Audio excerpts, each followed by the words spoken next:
সবুজে ঘেরা মনোরম পরিবেশ, ৫,৭২০ বর্গফুট আয়তনের একতলা ভবন, ভেতরে শুনশান নীরবতা, তাকভর্তি সাজানো ৩৮,০০০-এরও বেশি বই, পাশেই পড়ার টেবিল, চেয়ার। সাহিত্য থেকে বিজ্ঞান, ইতিহাস থেকে রাজনীতি আর সংস্কৃতি থেকে মহাকাশ গবেষণা, সব ধরনের বই মিলছে এক ছাদের নিচে। কেবল মিলছে না পাঠক। এ দৃশ্য রাঙামাটি সরকারি গণগ্রন্থাগারের।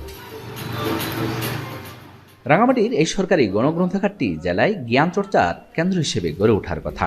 গবেষণা থেকে শুরু করে সাধারণ পাঠকদের জন্য রয়েছে আলাদা পাঠকক্ষ, শিশুকন্যার ওয়াইফাই সুবিধা সহ নানা আয়োজন। দেশি বিদেশি লেখকের ৩৮,০০০-এর বেশি বইয়ের মজুদ থাকা এই গণগ্রন্থাগার এখন হচ্ছে পাঠক শূন্যতায়। শহর থেকে দূরত্বের কারণে পাঠক আছেন না নিয়মিত।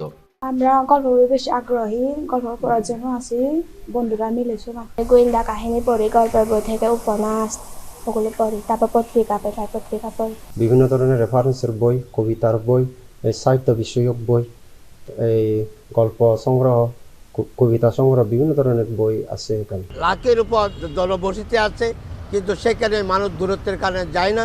কেউ যদি ইচ্ছা করে এখন ওখানে যাবে, ওখানে খরচ করে বইটা পড়ে আসবে, সেরকম আসলে এই অবস্থানটা নাই। লাইব্রেরির দায়িত্বশীলরাও বিষয়টি স্বীকার করে পাঠকক্ষের উন্নয়নে জেলা পরিষদের হস্তক্ষেপ চাইছেন। শহরে জেলা পরিষদ ভবনে মূল পাঠাগারের একটি অংশ স্থানান্তর করার দাবি তাদের। আশ্বাসও মিলেছে পরিষদের তরফে।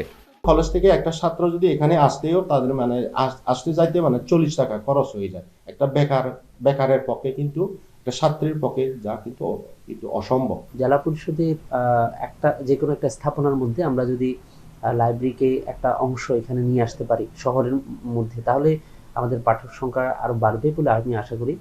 ইন্টারনেট ও প্রযুক্তির এই সময়ে বই যখন মানুষের হাতের মুঠোয়, তখন কিভাবে পাঠকদের ফের লাইব্রেরিমুখী করা যায় তা নিয়েও গবেষণার দাবি রাঙামাটিবাসীর। জিয়াউর রহমান জুয়েল, এখন রাঙামাটি।